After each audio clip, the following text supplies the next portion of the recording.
Daily. Taste the Daily.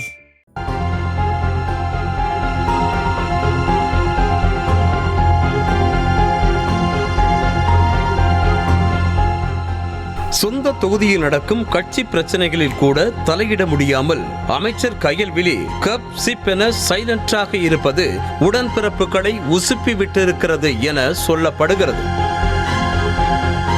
Tiruppur மாவட்ட திமுகவில் முடிசூடா மன்னனாக வலம் வருபவர் அமைச்சர் சாமிநாதன். மாவட்டத்திற்கு 2 அமைச்சர்கள் இருந்தாலும் சாமிநாதன் கை காட்டும் திசையில் செல்பவராகவே அமைச்சர் கயல்விழி செல்வராஜின் கட்சி பணிகள் இருக்கின்றன.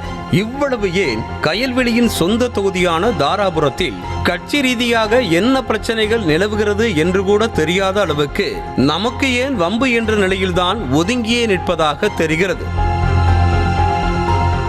தாராபுரம் ஒன்றிய செயலாளராக SP செந்தில்குமார் இருந்து வந்த நிலையில் திடீரென ஒன்றியம் கிழக்கு மேற்கு என 2ஆக பிரிக்கப்பட்டு கிழக்கு ஒன்றிய செயலாளராக அமைச்சர் சாமிநாதனின் தீவிர ஆதரவாளரான மீசை துரைசாமி நியமிக்கப்பட்டார். நிர்வாக வசதிக்காக என மேம்போக்கில் காரணம் சொல்லப்பட்டாலும் அமைச்சர் சாமிநாதனின் ஆதிக்கத்தை உறுதிப்படுத்தவே ஒன்றியம் உடைக்கப்பட்டதாக கூறப்படுகிறது. செந்தில்குமாரை பொறுத்தவரையில் சாமிநாதனோடு இணைந்து செயல்பட்டாலும் திரைமறைவிலான வரவு செலவுகளில் தன்னிச்சையாக செயல்படுவதாக கூறப்படுகிறது. இதன் காரணமாகவே அவரது அதிகாரத்தை குறைக்கும் வகையில் ஒன்றியம் உடைக்கப்பட்டு தமது தீவிர விசுவாசியான மீசை துரைசாமியை நியமித்ததாக கூறப்படுகிறது. துரைசாமியை நியமித்ததில் இருந்தே உள்ளூர் உடன்பிறப்புகளுக்கு தலைவலிதான் என குமுறல் சத்தம் எழுந்திருக்கிறது. ஒன்றிய செயலாளர் பதவி பெற்றதில் இருந்தே முதல்வர் ரேஞ்சுக்கு பாவ்லா காட்டும் துரைசாமி கட்சி நிர்வாகிகளை ஏகவசனத்தில் வசைப்பாடுவதாக புகார் எழுந்திருக்கிறது.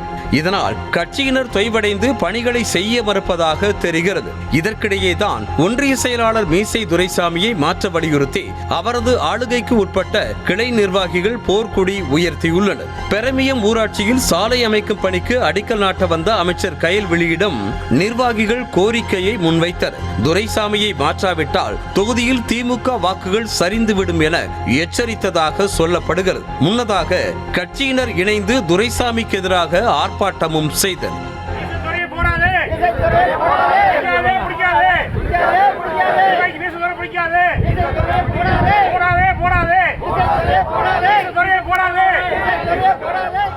கட்சி பிரச்சனைகளில் ஆர்வம் காட்டாத கயல்விழியோ அமைச்சர் சாமிநாதனிடம் எடுத்துரைப்பதாக கூறிவிட்டு அங்கிருந்து நகர்ந்ததாக கூறப்படுகிறது. தொகுதி MLAவும் மாவட்ட அமைச்சரும் அடிமட்ட தொண்டர்களின் கோரிக்கைக்கு செவிசாய்க்காமல் இருந்தால் எப்படி கட்சி பணியாற்ற முடியும் என உடன்பிறப்புகள் தவியாய் தவிப்பதாக கூறப்படுகிறது.